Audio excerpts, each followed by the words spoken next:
Alright, good day, students of HR 116. So, I'm sorry that I wasn't able to discuss this one due to past events in my life. And today I am recording this discussion on the various change theories, change models, and change dynamics that drives organizational development. So, I like what I mentioned in our discussion that when we are referring to OD, we are talking about change management. Okay. So, in the management of change inside the organization, we have to understand these various change theories, models, and dynamics so that we will be effectively developing our organization. So, I already explained to you in our class discussions bakit importante itong mga theories na to, yung mga models and dynamics of change because of the following reasons. Okay? So, magagamit natin yan as a foundation for understanding yung mga change na nangyayari within the organizations. Pwede nating magamit yan para ma-enable tayo as practitioners of OD to anticipate yung mga challenges, manage resistances, and devise effective strategies to implement yung mga OD interventions. And also pwede makatulong yan so that we would be able to tailor yung mga interventions that are based on the needs, culture, situation, and organizational context para mas ma-increase natin yung likelihood of success dun sa mga various change initiatives. Also, yung mga theories, models of change will provide us a lens through which we view the complexity of organizational dynamics so that yung mga various perspective, magkaroon tayo ng various perspective that will enable us to create more informed decision making. And also, managing resistance. Once we understood the dynamics of change, very crucial yan for effectively managing mga resistance, which is a very common challenge in OD interventions. So, yan. Importante itong mga pag-uusapan natin in the next slides. Okay, and also yung mga theories, yung mga models na mayroon tayo na kapag naintindihan natin yung mga yan, it will guide us in the development of effective communication strategies that will facilitate change. Okay. Another is yung sustainability of change. Once we understood the dynamics of change, tayong mga practitioners ng OD can hindi lang basta-basta nag-implement ng change but also we can sustain the change that we implemented over time. So we will be able to embed new behaviors and practices into the organizational culture, ensuring that yung mga OD initiatives are aligned with the long-term goals and values of the organization. And of course, para din ito sa inyong mga professional development. Kasi sinabi ko nga sa inyo noon na as an HR professional, you're automatically an OD practitioner. So once you have understanding of these change theories, models, change dynamics, it will be part already of your professional development. So magkakaroon ka ng knowledge and skills to remain adaptable and effective in the field, which is it is constantly evolving due to changes in the business environment and organizational needs. So yun, kapag meron tayong understanding ng mga theories, models, dynamics of change, essential yan for anyone who is involved in OD. So meron ka ng groundwork, okay, dun sa mga various OD processes, dun sa mga para ma-inform ka dun sa mga gamitin mong OD interventions at saka ma-tailor mo ito sa mga unique context ng isang organization. Okay? So before we proceed to the change theories and models and dynamics of change, we have to understand first the drivers of change. Yeah? Saan ba nagsisimula ang change? So, alam naman natin that when we change something, there is a force, di ba? Merong reason or merong mga various forces that triggers us to undergo changes or to make changes. And also, in the change inside the organization, hindi yan random occurrence, di ba? Organizational change doesn't happen out of the blue. Okay? It is initiated by various forces or factors that first provided an awareness and then na-realize ng organization, ng company, ng kanyang mga leaders na, kailangan nating baguhin. Kailangan nating baguhin yung ating system, yung ating product, kailangan may baguhin dun sa ating culture, etc. etc. Okay? So, and typically, yung mga changes that signals the organization to make some amendments or developments or changes in their organizational operations, nanggagaling yan sa external environment or yung tinatawag natin na market conditions. Okay.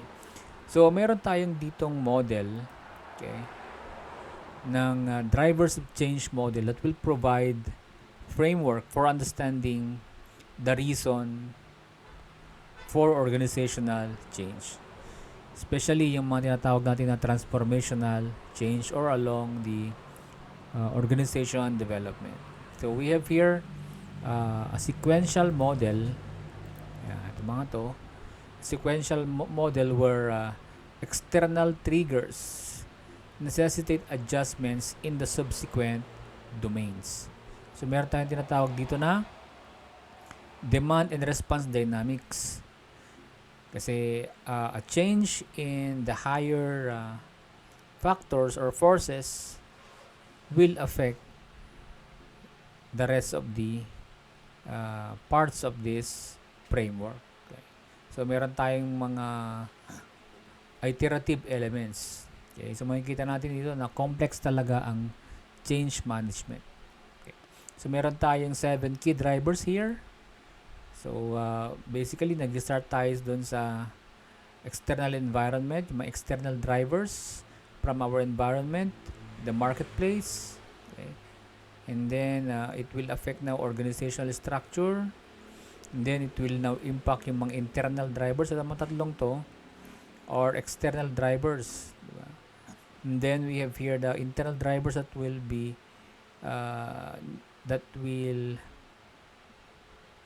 affect changes such as yung mga culture, behavior, mindset.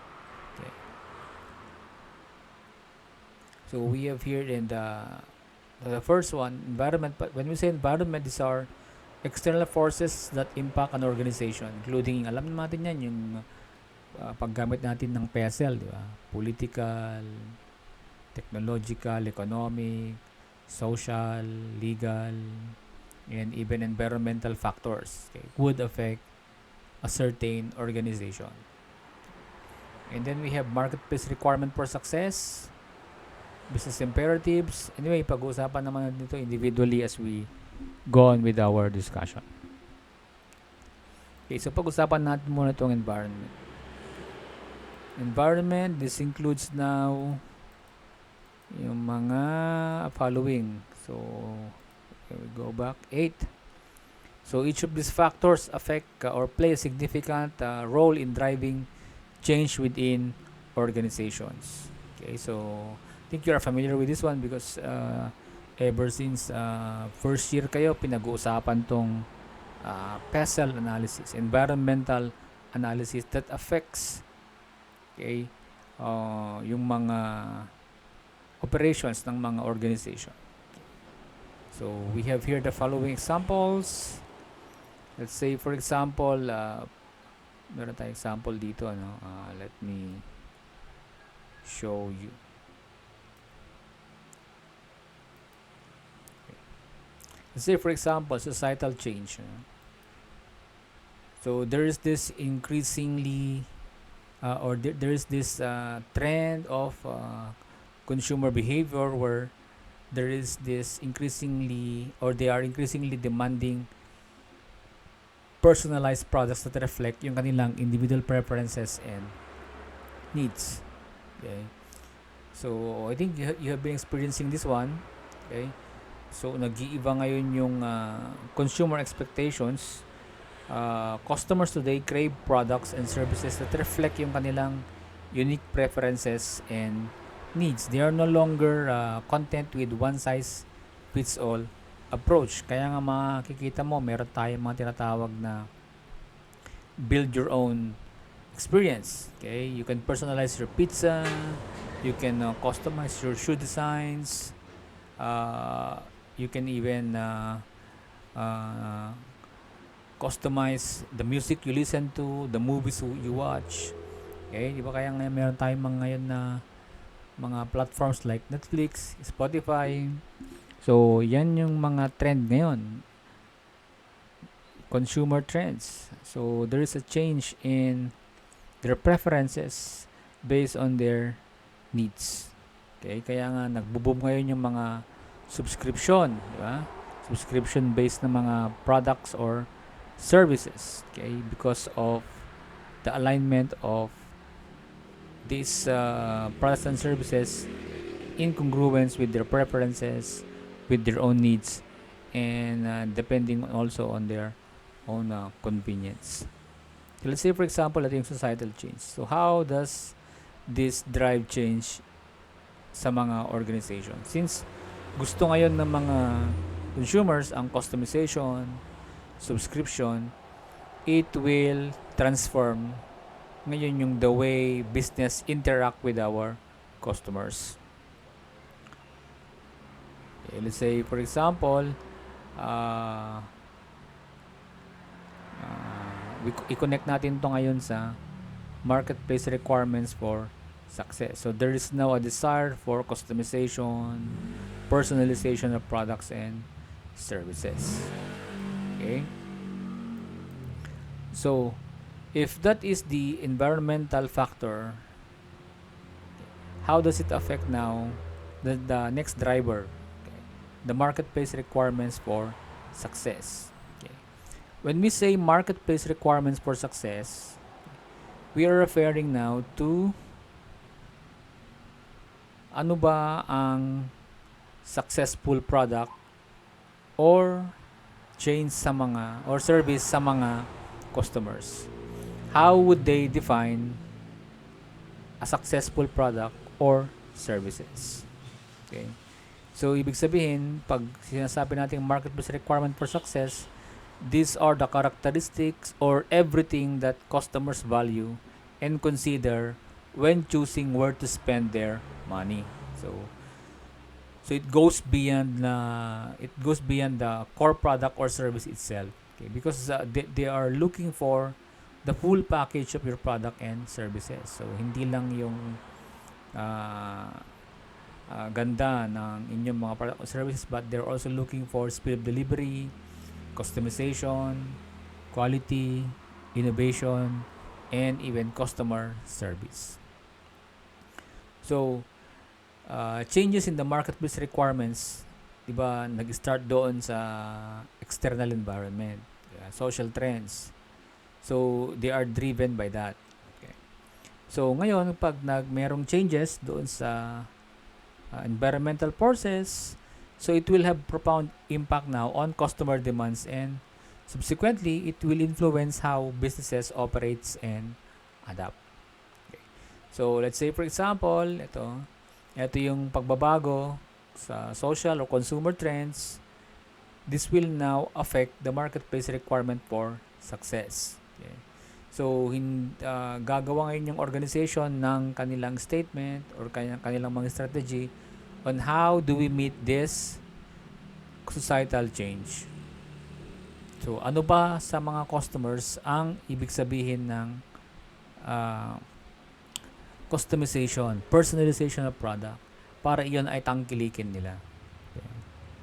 So, to succeed in the consumer-driven market, organizations need to offer intuitive customization options, actively listening to customer feedback, and demonstrate a commitment to creating unique product experiences tailored on individual needs. So, dinidefine natin dito ano yung successful product and services sa mga customers. So that organization would align yung kanilang mga product offerings, yung kanilang mga strategies dito sa definition ng success ng mga consumers. Okay? And then we have here the third driver, which is the business imperative.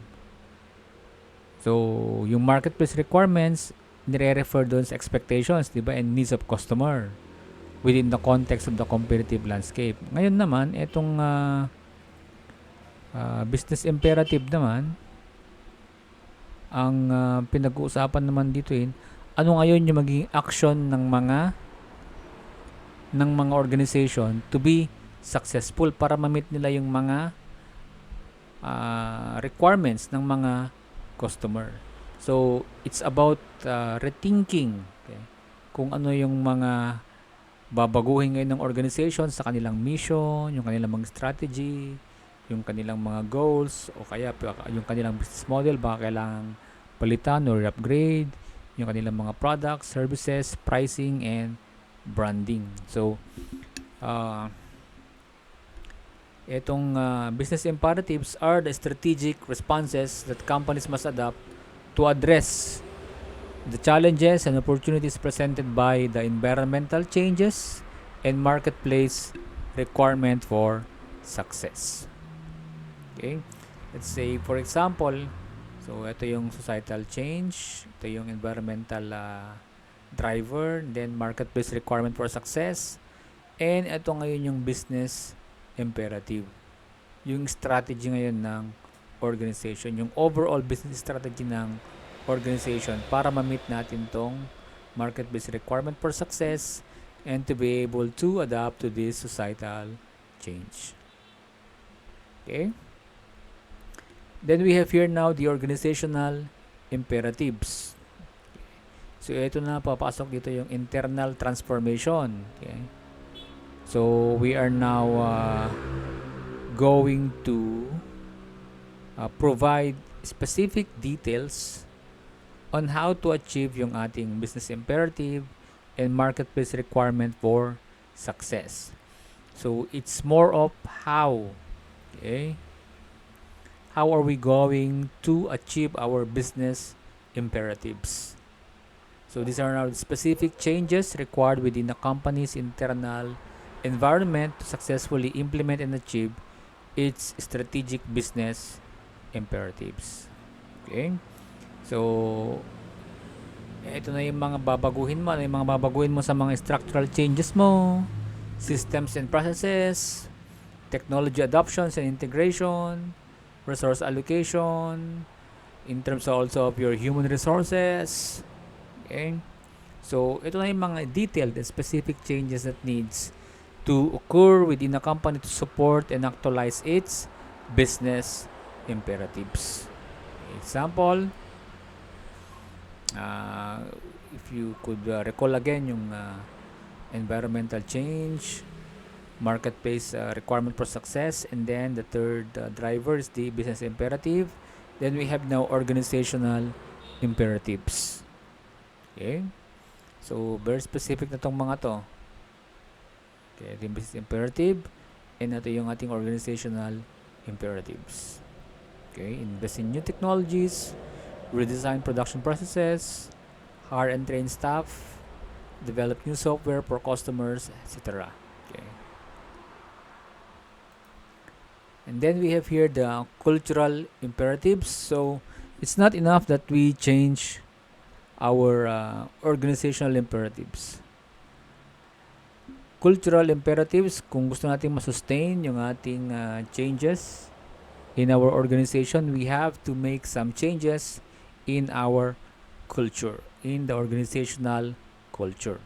So when we say cultural imperatives, ito yung mga norms and collective way of being, working, relating inside the company na kailangang mabago to support and drive yung inyong organizational imperatives. Okay?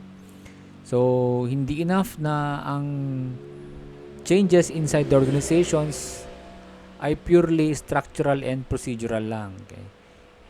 If we want change to be sustainable, transformative, kailangan meron tayong cultural shift to ensure na yung mga changes na yan will be embraced by the employee and ma-embody yung mga desired changes.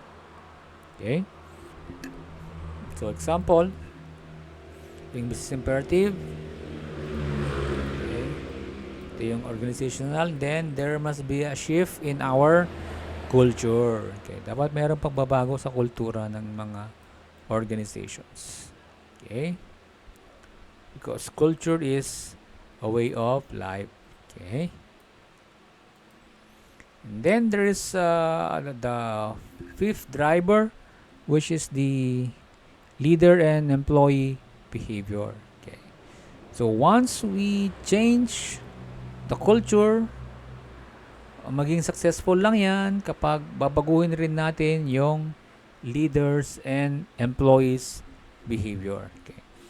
So they play an important role in shaping and expressing organizations culture. So hindi lang actions yung nababago, okay, but the underlying behavior, attitude, style, tone, or character ng ating mga leaders and employees must also align with the cultural shift, cultural imperatives, okay, para ma-meet natin yung mga business, organizational imperatives. Okay? So, example, ito ngayon yung business imperative. Ano ba yung mga necessary leaders behavior and employee behaviors? So, we have here. Okay. So, dapat may embody natin to para ma-sustain natin yung change na nangyayari in the organization. Okay. And then, the last driver would be the leader and employee mindset. Okay. So, ito mas deeper na tong change na nangyayari dito because we are talking about mindset which encompasses worldview, assumptions, beliefs, or mental models that cause people to behave and act as they do. Okay, napag-usapan to sa organizational behavior in BA24. So, ito mas deeper na yung change na gusto nating mangyari because we are now changing or improving mindsets. And we all know that mindset can impact our behavior, our decisions, our actions, and most importantly, yung mga results. So this is the hardest part of implementing change inside the organization. But once we change mindset ng mga persons, ng mga individuals, ng mga leaders, the organization will have the capacity to transform and even sustain yung kanilang organizational development initiatives because our beliefs, mindsets, and assumptions influence how we behave and what results we can achieve. Okay? So, we are not just changing what we do, but we are changing yung ating mindset or reason why we are doing it. Okay? So change initiatives kasi na kapag ina-address mo lang ay yung mga surface level without accounting for mindsets, it will not create a lasting effect. Okay? So example ng mga mindsets in relation to our business imperative is this one. Okay? Para mag-align pa rin yung ating mindset, behaviors, cultural imperatives, organizational imperatives, business imperatives, marketplace requirement for success, and yung mga environmental changes. Okay? So, napakaganda ng model na to. Okay, makikita natin dito that changes happens because there are changes in the environment. Okay, they are interconnected in a very dynamic process. Okay, so a shift or changes from one factor would prompt changes in the another factor or drivers.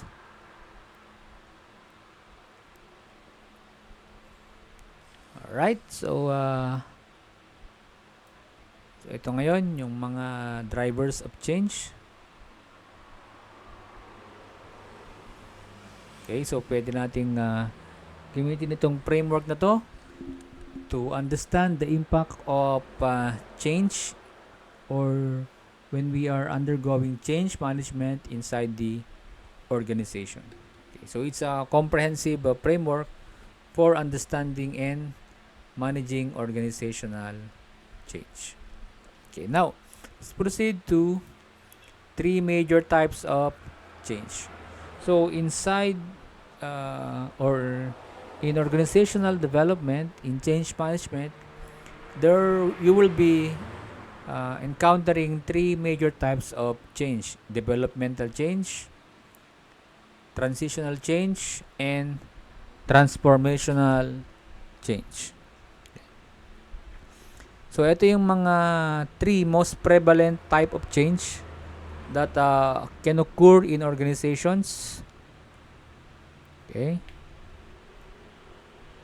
So bakit importante na malaman natin tong types of change that we are dealing with when we are going through change management or organization development. Okay. Yung sinasabi ko nga, there is no one size fit all na strategy sa mga changes. Knowing the type of change you are dealing with is paramount to building an effective strategy to deal with it. Yeah. Because as each type of change requires a different approach. So, pag-uusapan natin itong model ni Anderson. Okay. So, let's proceed to the developmental change. Developmental change. So, summarize ko na lang ito, no? Para hindi tayo masyadong matagalan. So, etong type of change na to, it's all about making incremental improvements to an existing processes, structures, or practices. So, ito ay isang reactive type of change because we are addressing minor changes in the environment or marketplace requirements. So, remember that these are more on improvements, enhancement of the existing process, practice, skills within the current organizational framework. So, incremental yung changes. Ang pinaka-aim nito is to correct or improve existing conditions without altering the fundamental nature of organization. Okay, so parang they are enhancement within the box only. Within the box of what is already known or practiced inside the organizations. Okay? So, yung mga improvements dito are often logical adjustment to current ways of working with the goal to do better than or more of what is already being done. Okay? So, we are strengthening, correcting an existing or we are strengthening or correcting what exists inside the organization so that we have better numbers, improve performance, reduce cost from mistakes, greater satisfaction, and the like. Okay? So, ito yung pinaka-simple type of change because ang focus nito, okay, is the improvement of the old state. Okay. Okay. So, ang impact nito sa mga tao is relatively mild, usually calling for new knowledge, skills, mga ganyan. Ito yung pinaka-least threatening na type of change as most people understand the need to improve over time. Okay. So, mga minimal adjustments lang ito, no? In the mindset and culture because employees can adapt to new processes, systems with targeted training. And yung mga values, mga beliefs will remain largely intact.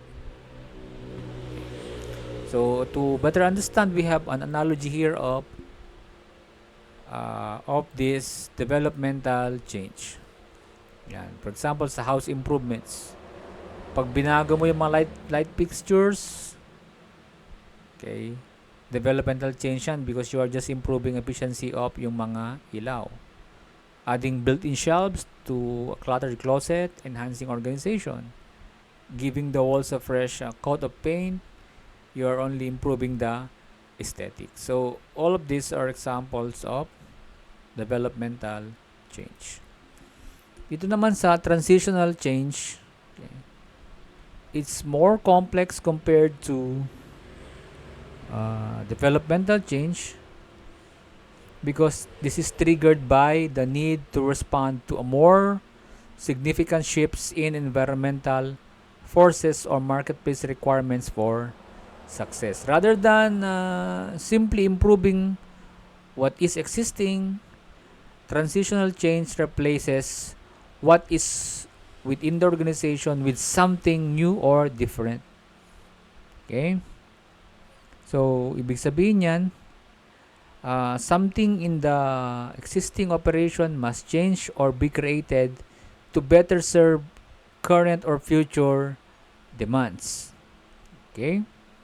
So, makikita mo yung diagram dito na nakalagay doon, old state to a new state. Okay? So, ano kayo mga possible examples dito? Example, you are going to adopt a new technology, you're going to implement a new marketing strategy. So, this requires a more planned and structured approach. Okay? So, kapag sinasabi natin transitional change, there might be some adjustments in mindsets and culture. Okay? Pero hindi naman complete overhaul ng organization. Okay? Ng mga core values or beliefs. Say for example again doon sa house improvement analogy. Okay. So in this scenario, transitional change is going to happen because there is now significant change to the system. For example, kinonvert mo yung basement mo into home office. So that's a major change within the existing structure. You replace the old drafty windows with energy efficient ones. So that's a significant upgrade. You knock down non-load bearing wall to create a more open floor plan. So substantial alteration yan doon sa existing layout. So yung mga changes na yan involve a more substantial shift in the house functionality or layout. Pero the core structure still remains. And then the third type is the transformational change.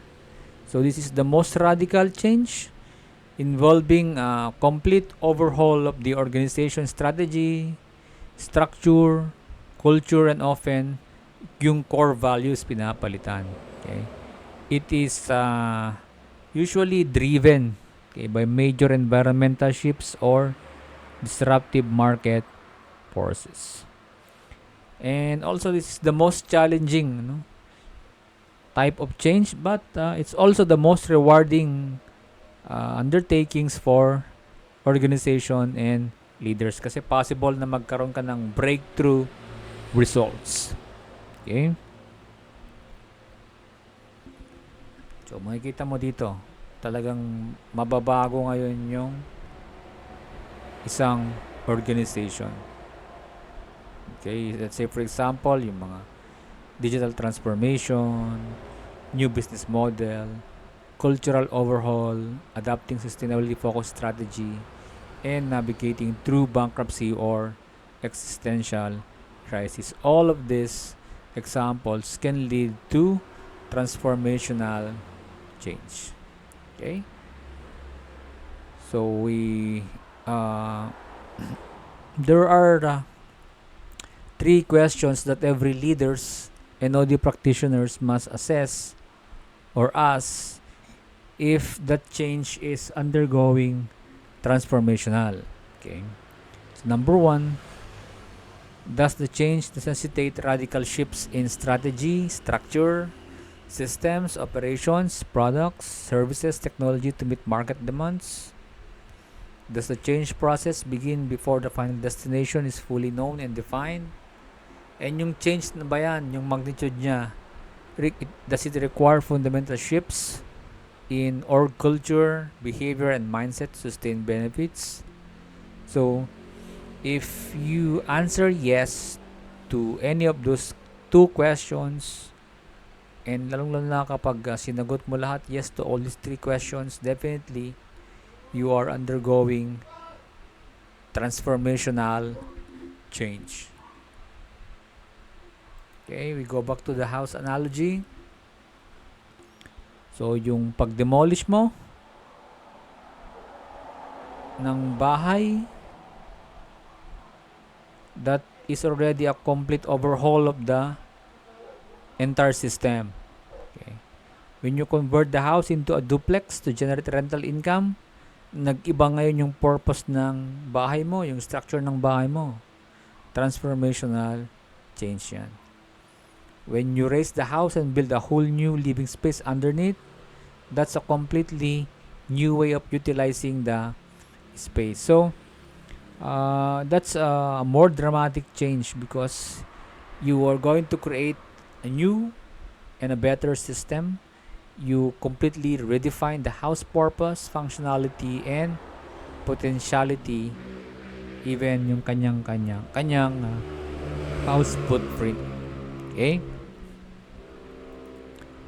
So, in summary, pag tinig natin itong matrix na to, it provides us a detailed framework for understanding three distinct type of organizational change. Okay? So, again, pag titignan mo tong model na to, itong framework na to, nakalagay dyan yung kanyang degree of pain felt, primary motivation, yung degree of threat to survival, focus of change orientation, level of personal development required, and paano nangyayari yung change. Okay? So, pag developmental change, the degree of pain felt is 1, minimal disruption or discomfort. Primary motivation is improvement lang. Degree of threat to survival, very low. Not a matter of survival. So, kahit hindi mo ma-implement ng maayos, okay lang, survive pa rin yung organization. Okay? Yung kanyang clarity of outcome, very clear, with defined standards and criteria. Impact on mindset, minimal, doesn't require significant shifts in thinking or behavior. Ang focus niya ay incremental improvements. Yung kanyang change orientation is project-oriented, targeting specific improvements. Yung level of personal improvement is only 1, ibig sabihin na focus on enhancing existing skills. So, paano nangyari yung change dyan? Through structured training and process improvements.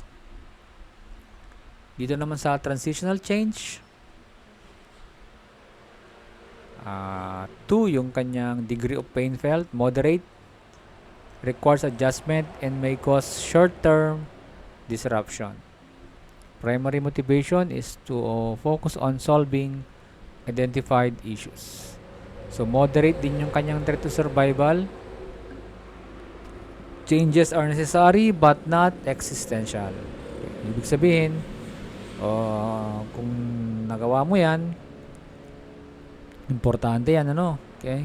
Para maging productive, competitive yung organization. Pero kapag hindi mo nagawa, the organization can still exist. Okay? So, we have here now the change orientation, the level of personal development. So, moderate din yan kasi ito, may require learning new systems and adapting to new roles. So, controlled yung kanyang, plan process yung kanyang change. Then, we have transformational. So, degree of pain could be 3 or 4. Ibig sabihin, high yung degree of pain. involves substantial upheaval and uncertainty. Kaya nga pag titignan mo yung degree of threat niya to survival, okay, 3, 4, ibig sabihin significant.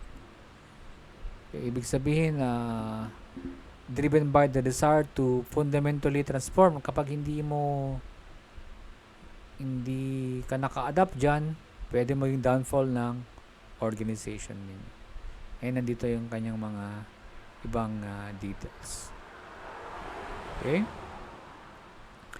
So, yung mga distinctions nito can help organization plan, execute, and manage change processes more effectively kapag naintindihan natin yung scope of change, implications ng change, and the requirements of the change they are undertaking. Okay, so supposed to be we have an activity here. Pero pa-assignment ko na lang ito sa inyo.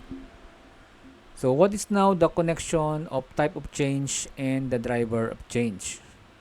Okay. So yung driver of change, yan yung mga external forces that creates pressure for the organization to adapt or to make changes. So the scale and urgency of these drivers determine whether anong type of change yang, developmental ba, transitional, or transformational change. Okay. Pag developmental change, influenced by immediate internal and external environment, focusing on incremental improvements, adjustments in the behavior. Okay? So, yan yung developmental change. So, mga minor shifts lang in the external environment can prompt developmental changes to refine existing processes or behaviors. Sa marketplace requirement for success, incremental improvements to meet evolving customer expectations often fall under the developmental change. In terms of leader and employee behavior, hindi masyadong ina-alter yan. So, the focus kasi dyan is more on improving what is already existing. So, yung mga driver dyan are more on refining and enhancing yung mga responses sa immediate external pressures or internal efficiencies. Sa transitional change naman,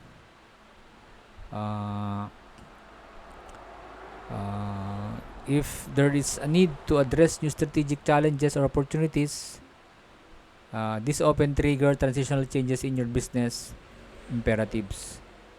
So, organizational, pwede siguro if you're going to reorganize yung company structure, technology, or processes to implement new business strategies. Okay. The cultural imperatives, it could also be affected by transitional change. Kapag nagre-require na baguhin yung org culture to support the new operational designs or strategic directions. Sa transformational change naman, talagang most of these drivers are connected if you're going to be affected if mag-undergo ng transformational change. Especially yung mga nandito sa baba, yung mga cultural imperatives, leader and employee behavior, leader and employee mindset. So, it is the most profound type of change because there will be fundamental rethinking and reorientation of the organization. So, lahat ng mga drivers of change are all pivotal in this type of change. So, hindi lang strategic yung binabago, operational change yung binabago, but also yung mga changes sa culture, behavior, and mindset. Okay? So, how does the scale and urgency of drivers influence change type? Okay. Kapag low scale, low urgency, developmental change. Okay? Moderate scale or moderate urgency, transitional. Okay. Tapos kapag high scale, high urgency, this might involve, ang yung mga likely response mo dyan is transformational change. Okay, so now let's proceed to change theories. Okay.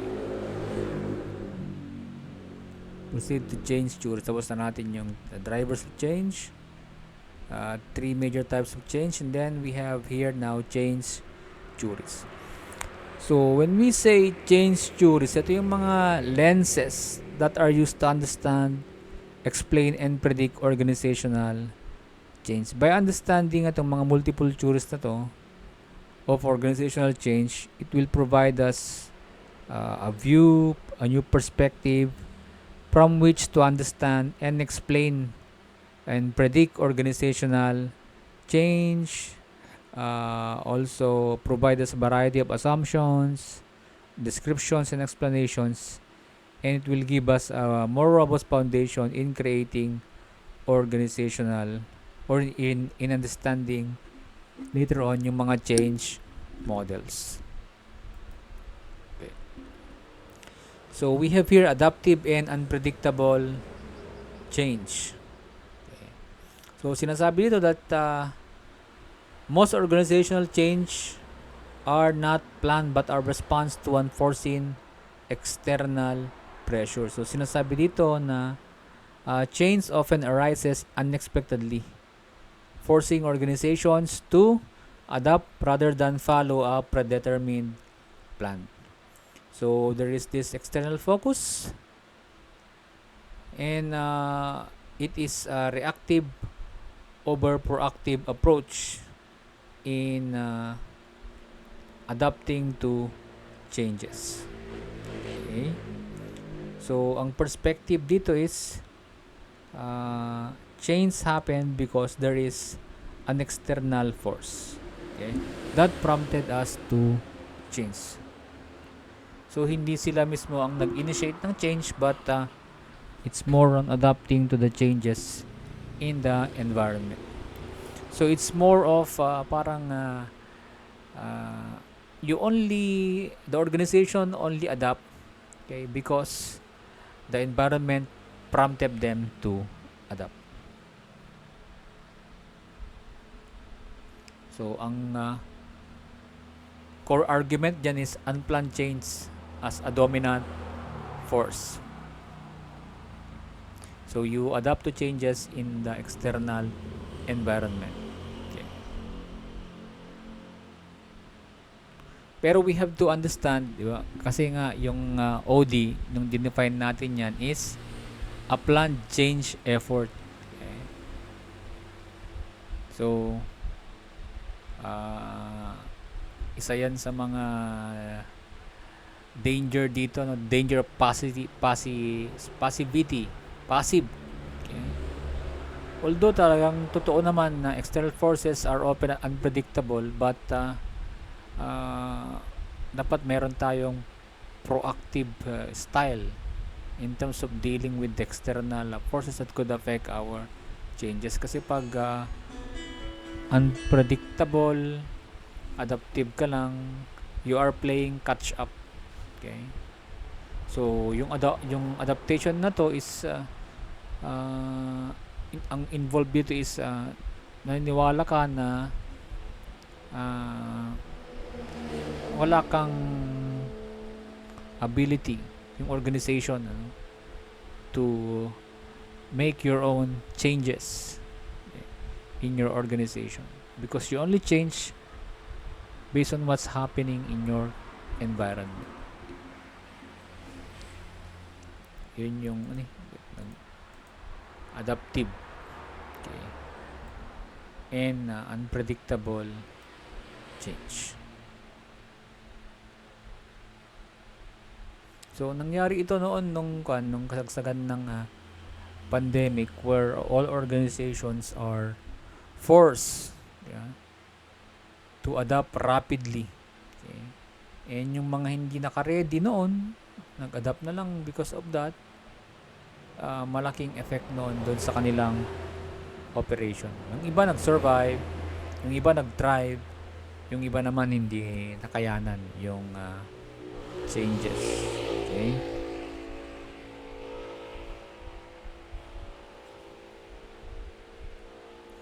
The next is planned change. Mga change theory. Planned change. It revolves around the concept naman that organizational change is a deliberate, structured process initiated and led by leaders with active participation from members within the organization. So this is in contrast with the notion that change is predominantly adaptive and reactive to external forces. Kasi dito, in-emphasize dito ng yung importance ng strategic planning, vision setting, and collaborative effort in achieving successful change. So, ang core idea talaga dito is change is a deliberate and collaborative process. Okay? Especially initiated by the leaders.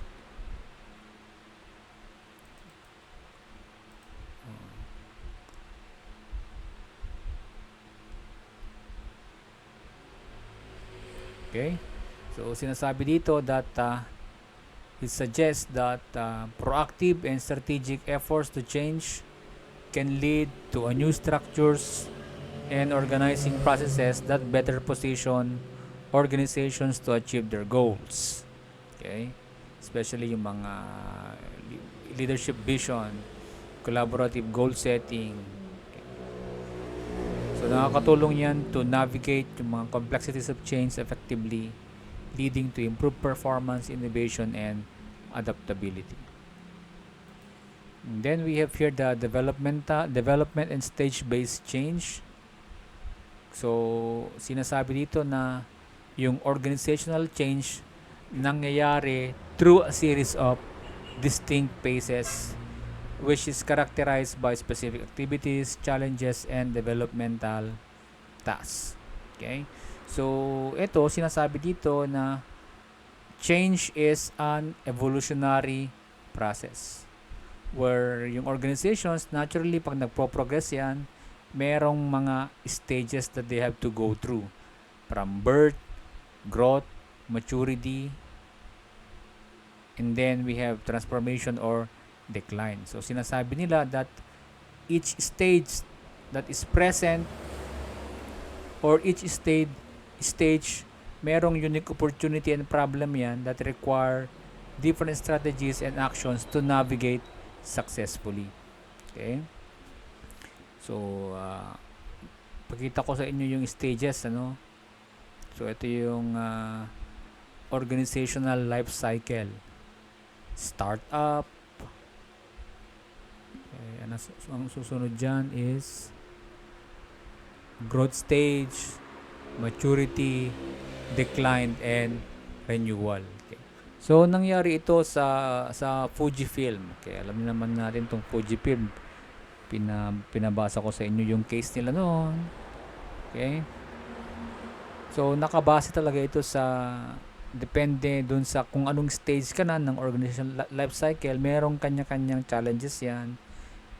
Merong kanya-kanyang change na kailangan ninyong i-undergo. And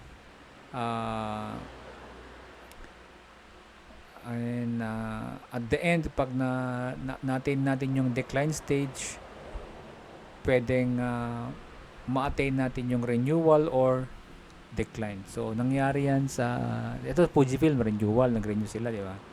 Nag-expand sila. Okay. Nag-enter sila into a new market. Okay. They innovate and nagkaroon sila ng organizational structuring, unlike Kodak, di ba? So, hindi renewal yung nangyari sa kanila, kundi decline. Okay? So, this type of, this example, yung kay Fujifilm, aligns with the developmental stage theory of change. Then, we have the conflictive and power-based change. So, ito naman, it provides a critical lens to examine organizational change, which is ang focus niya is more the inherent power struggles between dominant and marginalized groups. So, ibig sabihin, ang change nangyayari daw as a result of power imbalances. Okay? Kasi meron tayong dalawang party dyan. Okay? Meron tayong dominant group at saka meron tayong marginalized groups. So, sinasabi dito that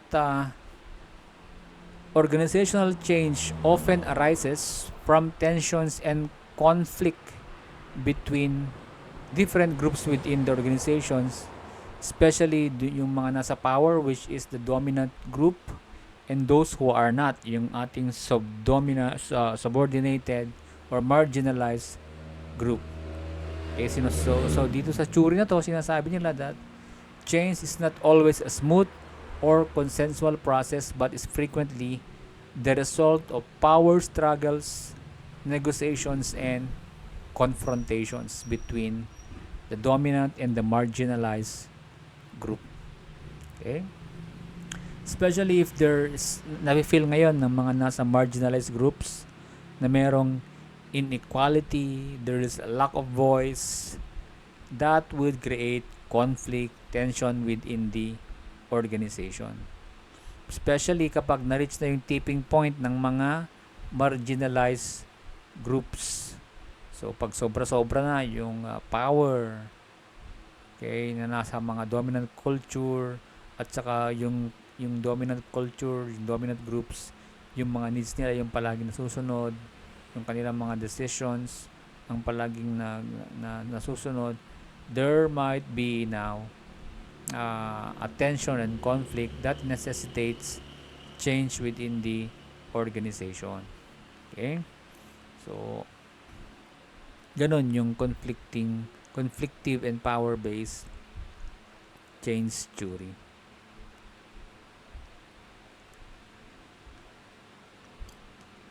So, yung mga example dito, yung mga specific issues dito, yung mga gender-related, di ba? Equal pay between men and women, non-binary individuals, when you are advocating also for family leave and flexibility, addressing yung mga sexual harassments, non-discrimination policies for especially for LGBT group, and the rest. Okay. Yung mga labor movements, yung mga labor unions, okay, that if they want to enact some changes in the working conditions in the organization, pwede yan. Okay? Civil rights movements, yung mga movements fighting for racial equality, women's rights, LGBT rights. So, pwede may example din ng conflictive and power-based change. Okay? And then lastly, we have here the narrative-based change. Okay. So, ang core idea lang naman nito is that lahat daw ng organizations are built on narratives. Ito yung mga stories that people tell about what's happening in the organization, why it matters for the organization, and yung pagbibuild ng identity ng isang organization. So, nangyayari ang change when yung mga narratives na mga yan are intentionally reshaped to drive new behaviors, decisions, and actions. So, nangyayari ang change based on the narratives, conversations, stories of organizational members describing organization's reality that could change now yung kanilang organization, how they decide, how they act, how they behave, and in turn, it could also now change yung kanilang organizational structure. Okay? So, example dito is yung Dove. Yeah. So, merong campaign ng Dove that Real Beauty campaign that impacted yung kanilang organizational culture. Okay? So, nag-shift yung kanilang values and beliefs. There are some changes in their behavior and decision making, etc. So, paki-search na lang kung how this affected yung kanilang organization. So, basically, nagkaroon ng increased focus on inclusivity, empowerment, and self-acceptance.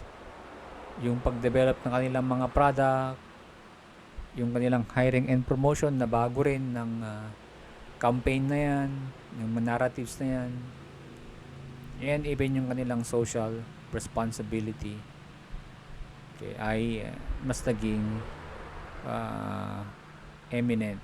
Okay. So ito rin yung example ng Ligo. Okay, alam na natin ang Ligo, di ba? Lego, hindi yung sardines na Ligo sardines. Ligo yung Lego. Okay, yung mga binibuild na mga bata. Okay. So, there is also a narrative shift in the organizational culture of Ligo na dati-rati ang kwandang nila is toy maker, di ba? Just a toy maker, but okay, binago nila yung narrative na yan. Okay. From just a toy maker into champions of creative play. So na-redefine ngayon yung purpose ng Lego. So it was about bricks and Legos anymore, but the endless possibilities that they represented for play, learning, and self-expression. So there is a new narrative centered on empowering children to become creative problem solvers and critical thinkers. So paano binago nito itong narrative na to yung culture ng Lego? So nagkaroon na-increase yung kanilang innovative and collaborative experimentation culture. So nagkaroon din ng user-centric approach. Nagkaroon sila ng broader purpose. So there's increased pride and passion na yung Lego hindi lang para sa toy ng mga bata, but to nurture young minds, leading to increased engagement and motivation. And then there's also expanding partnership and ecosystems with schools, museums, and other organizations aligned with creative learning. So nabago yung culture ng Lego because of this narrative shift. Okay, so yun yung fifth theory, narrative-based change theory. Okay, so we have here now the summaries. So pakibasa na lang. So meron tayong konti activity pero sa classroom na lang gagawin. Okay. So key takeaways from those change theory. So we could from this various change theory, makikita natin ngayon dito, maintindihan natin that change is complex. So ibig sabihin, change isn't a one size fits all. There's no single best way to manage change. Different situations call for different approaches. But understanding these theories will help leaders diagnose situations and select the most suitable strategies. Okay. At saka importante rin yung context. Okay, success depends on aligning yung change approach with the specific circumstances. So, yung mga theory na pinakita ko provides a framework to analyze the context of change efforts. And we have to remember that in change, in OD, in change management, people are the key. So, ibig sabihin, even though we have theories na nakafocus sa mga systems and processes, yung human element is always present. So, how people perceive, react, and participate in change impact its success. So, there is a psychological side of change, which is also important when you are implementing and managing change. Pag-usapan natin yung mamaya kapag nasa na tayo. Dynamics of change. Okay? There is also a power dynamics. Okay? Importante rin yan. So, especially when we discuss yung conflict theories, yung role ng power, ng interest in change. So, if you are going to ignore power struggles or attempting to force change without addressing opposing views, can lead to resistance and failure. So, dapat aware tayo. Ano ba yung mga power dynamics? Sino yung merong power struggles? Sino yung mga involved dun sa change na to? Okay? And also, we have to understand that change is ongoing. So, hindi single event with a clear end ang change. Organizations evolve continuously. And if you understand these theories, it will help you as leaders to see change as an ongoing process. And then, multiple theories can be relevant, okay? Especially in complex situations, yung mga various elements of these theories might be present. So, kapag naintindihan natin yung mga yan, a well-rounded understanding of change theories help leaders identify the dominant drivers and secondary influences at play in a complex situation. So, mas maging effective ka kapag meron kang understanding ng mga change theories na pwede mong magamit yung mga tool na yan for analyzing change, diagnosing change, and the selection of appropriate strategies. Okay? Right, so last we have here in this recording, we have here the various change models. Okay. So, kanina napag-usapan natin yung mga change theories, di ba? So, pag sinasabi natin change theories, sipin natin na ito yung mga underlying principles that explains how and why change happens in organization. So, ngayon, ang change model naman, these are now practical frameworks that builds upon those change theories. So, itong mga to, it will now provide us step-by-step approach for guiding an organization through a specific change initiative. Okay, so step-by-step approach na itong mga to. So, yung mga change theories, it will give us a framework why change happens. Dito naman sa mga change model, it will give us now steps, strategies on how to manage this change. Okay?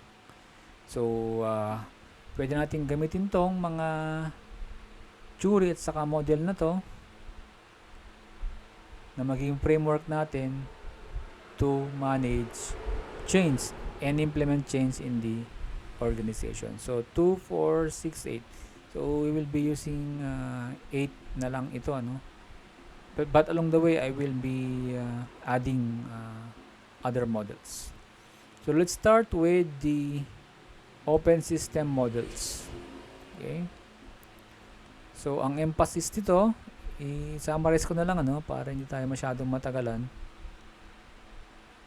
So, this underscore the organization's constant interaction with the external environment. Okay? So, kaya nga open systems, if you could see in this one, na model ni Carl Ludwig von Bertalanffy in 1969. Okay? So, sinasabi dito that organization must constantly engage with their surroundings to get inputs and to export outputs. Okay? And ibig sabihin din yan, there is a continuous exchange between the organization and the environment so that the organization remains relevant and meets the evolving needs of the customers and other stakeholders.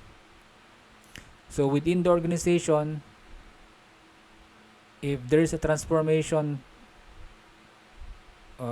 nangyayari yung transformation where inputs from the external environment are converted also into outputs. And there's this feedback loop, which is crucial for organizational learning and change. And meron tayong tinatawag dito ng mga boundaries and permeability. Okay. So the organization has boundaries that separate it from the external environment. And itong mga boundaries na to should be appropriately permeable to allow beneficial exchanges while protecting the organization from harmful external influences. Okay. So ang ideal state is you allow the organization to have appropriate permeable boundaries para maka-receive ka ng feedback from your environment. And then, para magamit mo yan to enact change, to use to grow and improve, just like adapting to new technologies, customer feedback, industry practices. But you have to ensure that you have to protect itself from harmful influences, just like destructive competition, irrelevant trends, and security threats. So there is dependence on external environment for learning and for growth and development. Okay. So in practice, if you're going to apply the open systems model, you have to. This involves now assessing how well the organization is interacting with the external environment and how effectively it is transforming inputs into outputs and how responsive it is to feedback. Okay. So, yun yung open systems model. And then we have here the McKinsey 7S model. Ito naman ay it's a change framework based on company's organizational design. Okay? So if you wanted to attain organizational or successful change, you must consider and align 7 key elements. So yung mga 7 na nandito.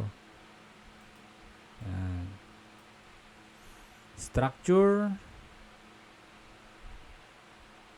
strategy, system, shared values, skill, style, and stuff. Okay? So, meron tayong tinatawag dyan na hard and soft elements. Hard elements are the components that are identifiable and influenced by leadership and management. Soft elements are those intangible and those are culture driven. So dito sa 7S na to, if the organization wants to successfully or to successfully implement change, they must have strategy, a structure that supports that strategy, a system that supports those that holds the strategy and the structure, and at the center of it meron tayong shared values. Ibig sabihin, these are core values governing the organization's health and the way people act and behave inside the organization. So there is behavior that is being expected from one another to implement those change. Then we have styling. Big sabihin, ito yung mga management styles. It must align with the other elements, and yung staff, this element represents yung inyong mga workforce. Okay? They must have the right number of people with the right motivation. They must be trained and rewarded, and they must possess the abilities to complete or to implement yung mga strategy, systems ng isang organization. Okay? So, yan yung McKinsey 7S change model. So, makikita mo dito na itong model na to, yung mga elements na yan are interconnected. So, there is a domino effect when any one element is transformed, maapektuhan din yung iba. Okay? So, there must be a balance. Okay?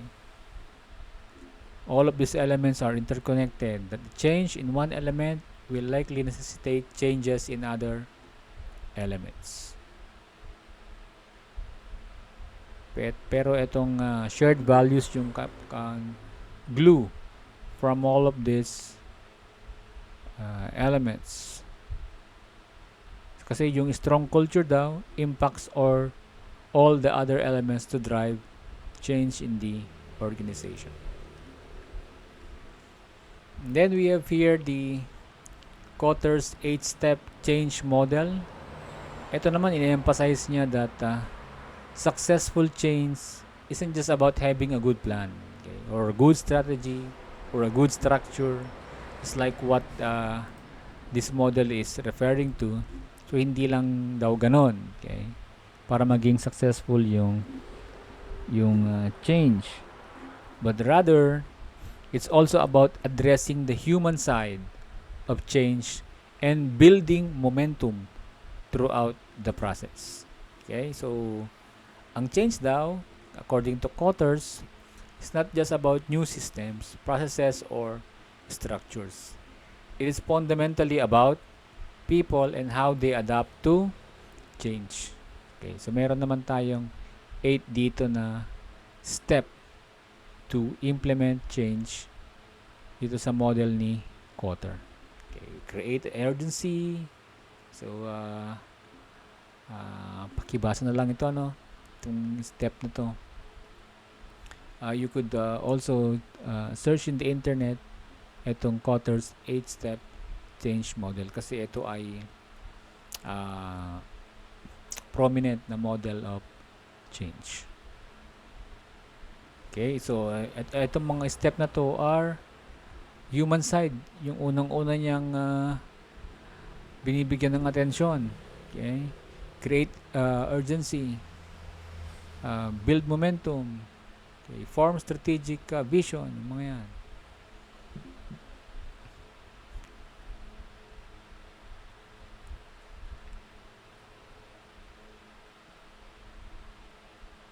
So, yan nga, ang sinasabi ni Kotter. Okay.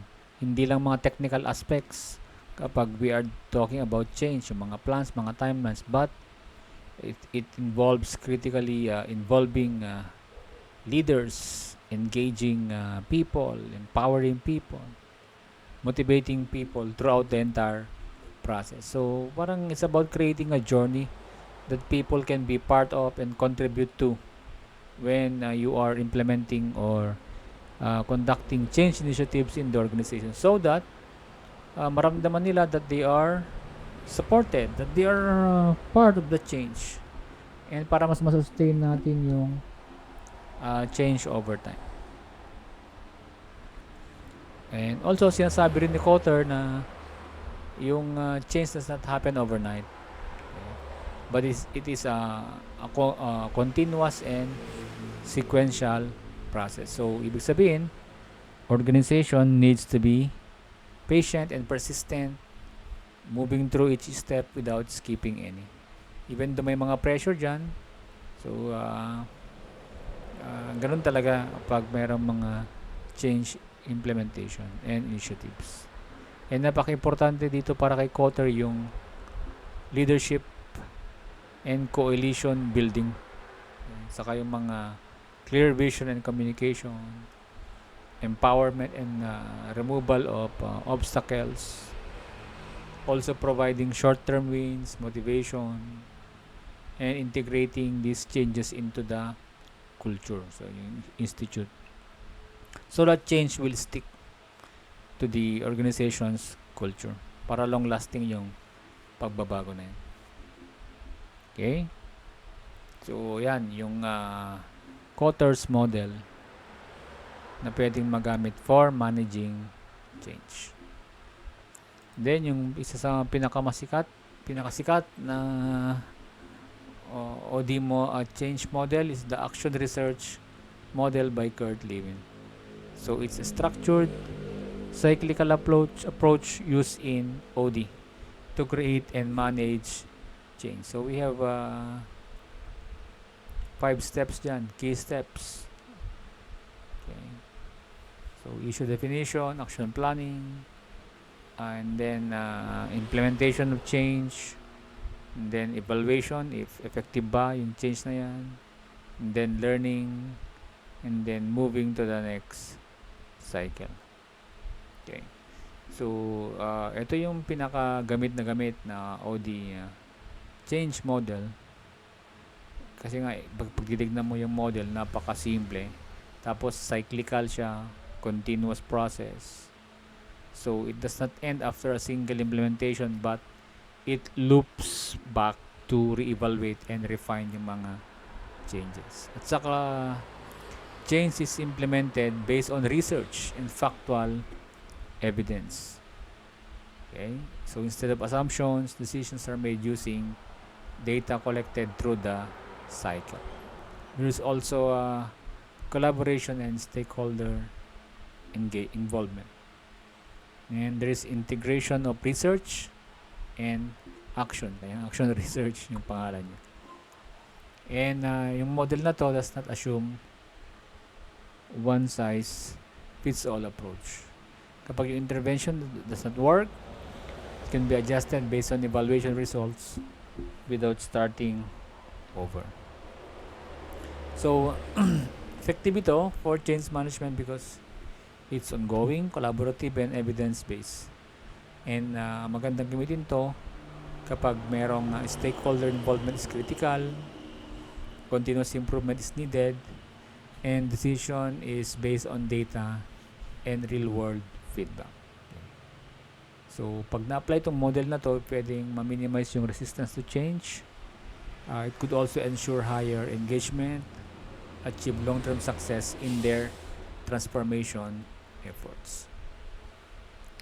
Now, itong force field change model naman, okay, again, ito ay model pa rin ni Kurt Lewin. So, it's a foundational concept in the field of organizational change. So, ang framework naman nito is ano yung mga forces that drives change and ano yung mga forces that resist change within the organization. Kaya force field, may mga forces na nag-aagaw dyan, naglalaban. Okay? So, pwede natin magamit tong model na to assess what drives change and what restrains us to implement or to make the change successful. Okay? So, hindi siya standalone model. Pwede natin gamitin to connect with other model na pwede natin i-apply. Okay? So, meron tayong dalawa dyan. Driving force. Ano ba ang mga driving force? Ito yung mga forces that factors that pushing for change and creating a desire to move away from the current state. And meron naman tayong mga restraining forces. Okay? Ito yung mga factors that resist change and working to maintain the status quo. Okay? So, yung driving force, these are the forces that supports change. Yung restraining, these are the forces that hold the organization back, resisting change. Okay. So, nangyayari ang change when the driving forces are stronger than the restraining forces. If the forces are balanced, walang mangyayaring change. The organization will stay in its present state. So, para maging successful daw ang change, an organization must increase the driving force and reduce the restraining force. Okay, so I have here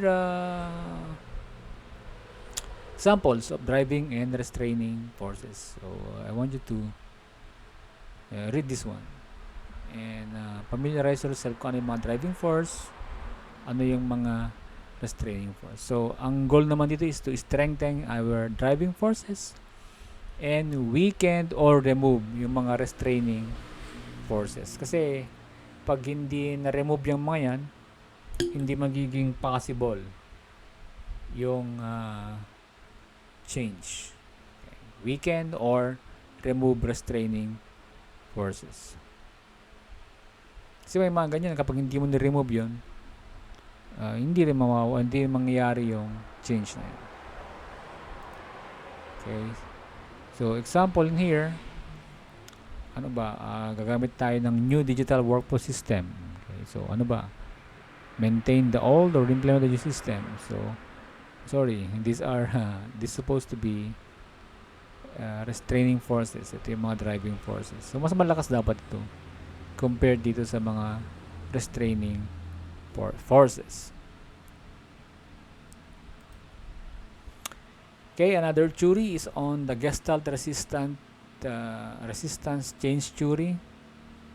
So, Gestalt, I don't know if na-encounter nyo to sa psychology subject already. Okay. So, it's a theory of the mind and brain that proposes that the human eye, or we perceive objects in their entirety before perceiving their individual parts. Ibig sabihin, that we naturally interpret the world as organized and structured wholes or gestalts, rather than just a collection of separate parts. So, ang key idea here is that the whole is different from the sum of its parts. So, in other words, we perceive things, or how we perceive things is shaped more by overall context and patterns rather than by individual elements. Okay. In the change theory, as a change model, we are now viewing resistance as not as an obstacles, but as a natural and necessary part of change process. So the Gestalt resistance change theory emphasizes that understanding the whole system rather than focusing on isolated parts. Okay.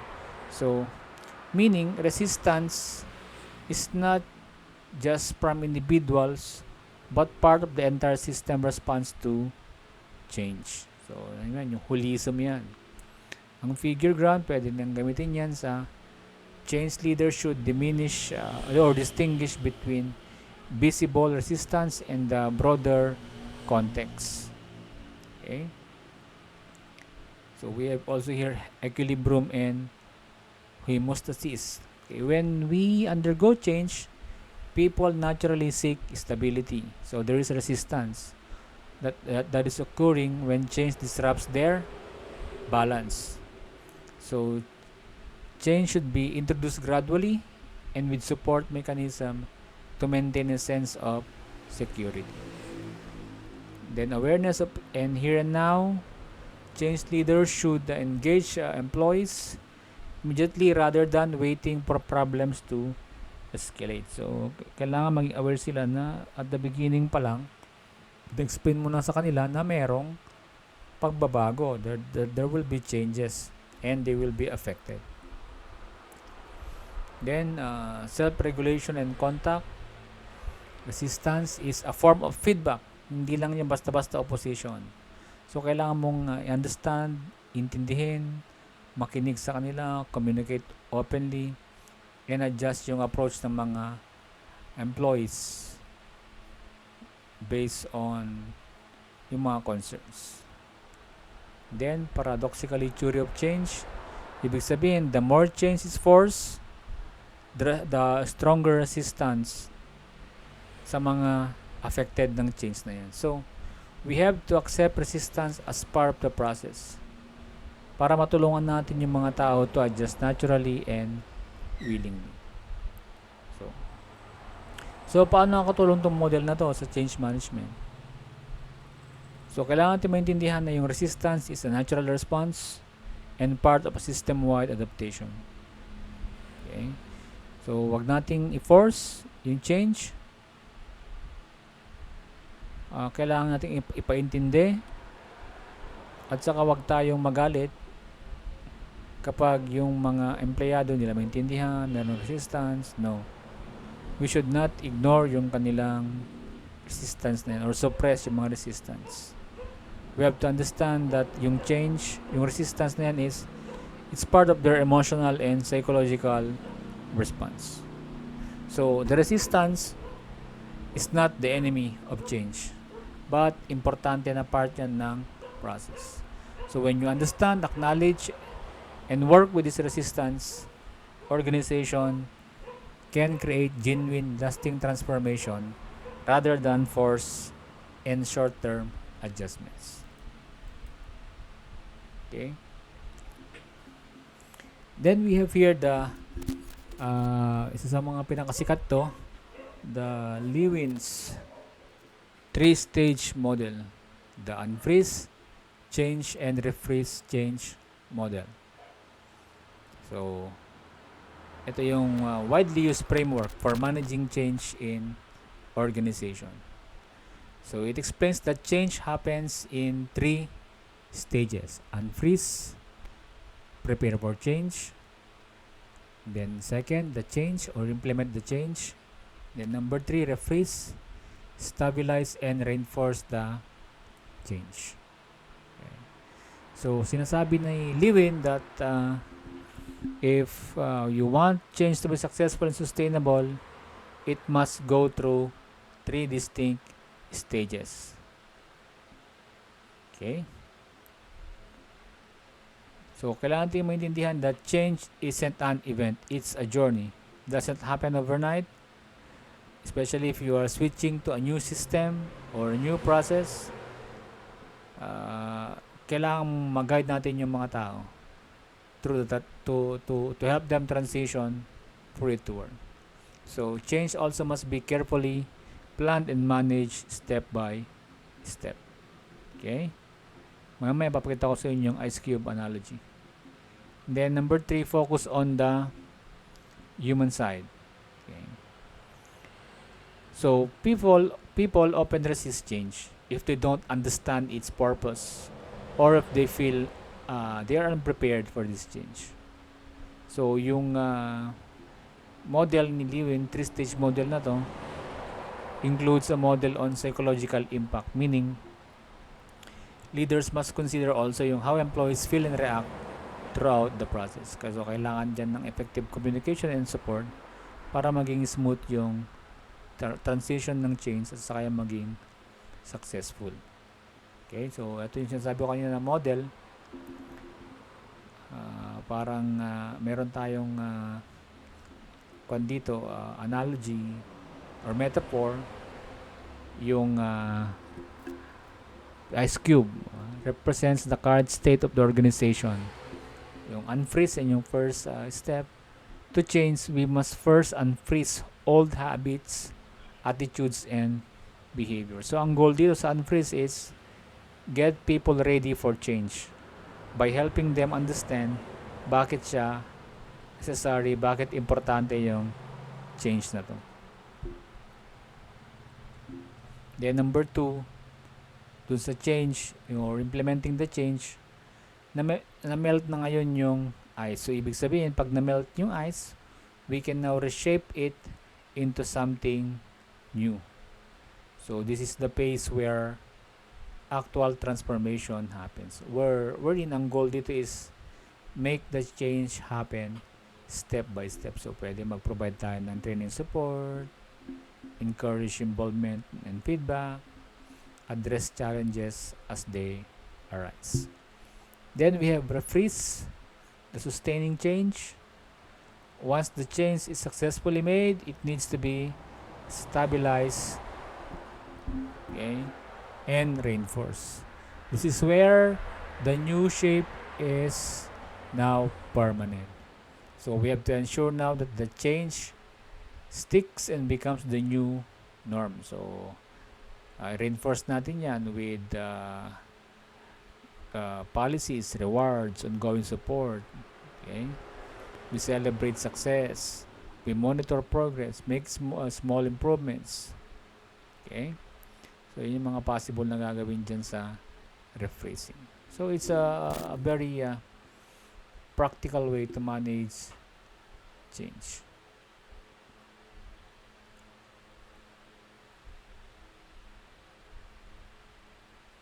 So, yun yung three-stage model. Okay, there's an example in here.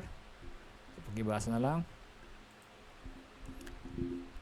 Then we have here the ADKAR model. ADKAR model. Ito naman yung model na to is change management is based on a very simple principle. Sinasabi dito that organizational change can only happen when individuals change. Tandaan natin yan yung ADKAR model Kasi sinasabi dito sa ADKAR model that organizational change often fail because while employees know a change is happening, they don't see why it's essential to get on board. And sometimes, leaders don't have the right strategy in place to engage individuals and manage resistance to change. So the ADKAR model eliminates these problems by equipping leaders with the right strategy, employees with necessary information, and the right motivation to navigate organizational change successfully. Okay, so yung ADKAR, merong acronym yan. Awareness, desire, knowledge, ability, and reinforcement. Okay. So, yung mga elements na yan are needed for individuals to successfully transition through a change.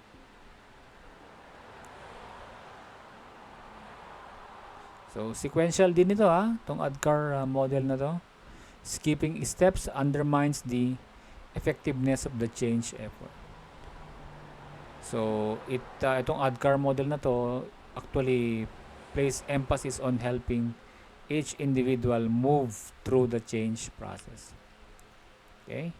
It's also a focus on achieving specific goals as markers of successful change. Okay?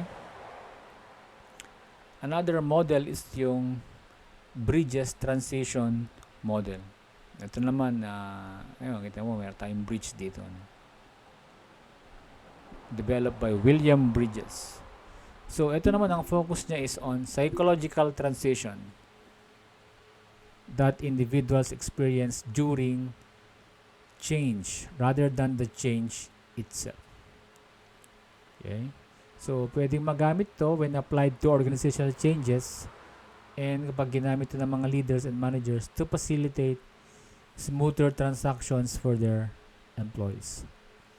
So, the model is built around the idea that change is a process that begins with an ending and ends with a beginning. So, this concept underscore yung journey na ina-undergo ng mga tao when confronted with change. So, we have here yung step ng ending, losing, and letting go. The neutral zone, nandiyan yung mga description and definitions, and the new beginning. Okay, so Bridges argues that managing transitions effectively requires leaders to recognize and address these three phases consciously. Okay? And then we have here the Kobler-Ross curve. Okay, so mas pinahabang version ni Bridges transition model. So instead of 3 stages, ito ay 7. Okay? So ito naman, it describes the grief, stages of grief. Okay, to understand the emotional responses people go through during change. So, kapag nag-introduce kasi ng change ang organization, employees often experience a range of emotions. So, ito yung mga emotions daw na na encounter natin sa mga tao when you are introducing change. So, sinasabi ni Kubler-Ross na change is an emotional journey, not just a process of implementation. Kaya importante na i-manage yung mga emotions and resistance ng mga tao rather than just focusing on technical or operational changes. So, yung mga leader, pag na-understand nila na mayroong mga ganitong mga emotional phases, they could reduce resistance, maintaining productivity, and help employees adapt to new circumstances more smoothly. Okay, so I will not be explaining these different phases.